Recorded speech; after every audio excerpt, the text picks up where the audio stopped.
হোজাই জিলা আমচুৰ সাংগঠনিক সম্পাদক এজাজুল হকৰ নেতৃত্বত শিক্ষাৰ্থীৰ যাত্ৰা মুৰাচাৰস্থিত জাতীয় একাডেমীৰ শিক্ষাৰ্থীৰ সজাগতামূলক যাত্ৰা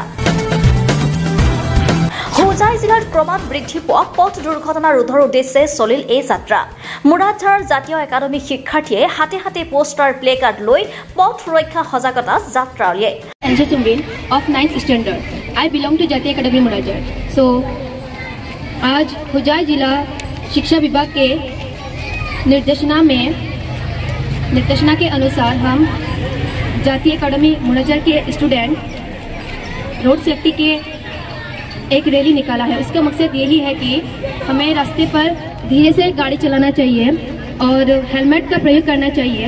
हम अपने और दूसरे की सुरक्षा के लिए हेलमेट का प्रयोग करना चाहिए क्योंकि सिग्नल को भी मानना चाहिए, उनका रूल्स को फॉलो करना चाहिए और हमको ड्रिंक करके ड्राइविंग करना नहीं चाहिए।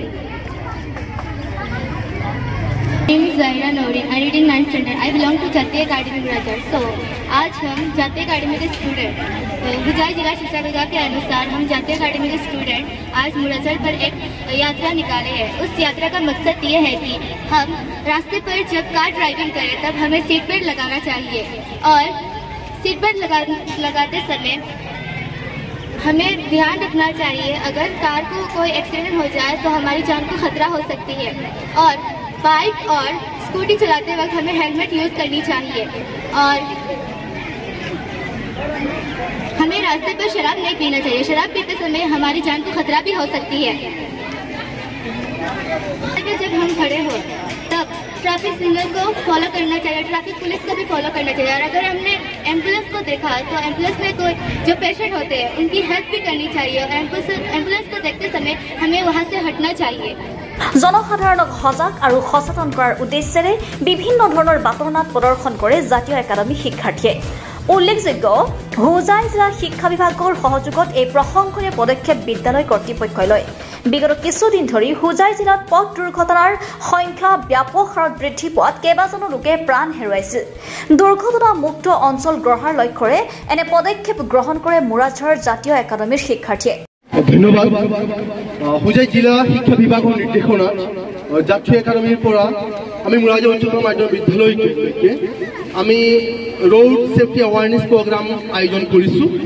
ৰাতিপুৱাৰ ভাগত সকলো ছাত্ৰ ছাত্ৰীয়ে অংশগ্ৰহণ কৰিছে যাতে আমি হোজাই জিলাত ইতিমধ্যে বিভিন্ন স্থানত অতি দ্ৰুতগতিত দুৰ্ঘটনা মানুহ পতিত হৈ পেলাই মানুহ মৃত্যুবৰণ কৰি আছে। সমান্তৰালকৈ ছাত্ৰ ছাত্ৰীৰ ক্ষেত্ৰতো এনেকুৱা বহুতো ধৰণৰ অসুবিধাৰ সন্মুখীন হৈ আছে। সেইকাৰণে ছাত্ৰ ছাত্ৰীসকলক সজাগ কৰাৰ লগতে আৰোহীসকলক যিসকলে গাড়ী চলাওঁতে কোনো নীতি নিয়ম নামানে, মদ পান কৰি গাড়ী চলায়, দ্ৰুতগতিত গাড়ী চলায়, ট্ৰাফিক ৰুল নামানে, এই কাৰণে আমি এটা সজাগতামূলক যাত্ৰা ওলাইছিলোঁ আৰু এই যাত্ৰাত অংশগ্ৰহণ কৰিছে জাতীয় একাডেমীৰ সকলো ছাত্ৰ ছাত্ৰীয়ে আৰু তাত দেখাই দিয়া হৈছিলে যে ট্ৰাফিক ৰুলসমূহ কেনেকৈ মানিব লাগে। বিভিন্ন চিত্ৰাংকন প্ৰতিযোগিতা আজি আমি দিছিলোঁ এই ট্ৰাফিক ৰুলৰ ওপৰত।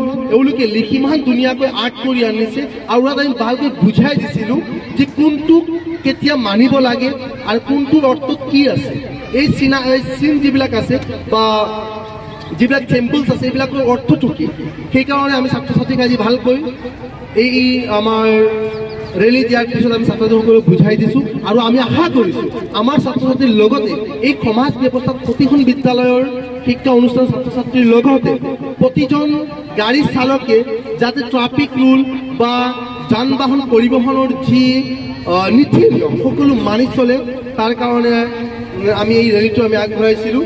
গতিকে পুনৰ সকলোক মই ধন্যবাদ জ্ঞাপন কৰিছোঁ যাতে সকলোৱে এই ক্ষেত্ৰত সজাগ সচেতন হয় আৰু যাতে দুৰ্ঘটনাত পতিত হৈ পেলাই মানুহৰ যাতে মৃত্যুবৰণ নহয় তাৰ কাৰণে সকলো সজাগ সচেতন হৈ থাকিবৰ কাৰণে আমি আহ্বান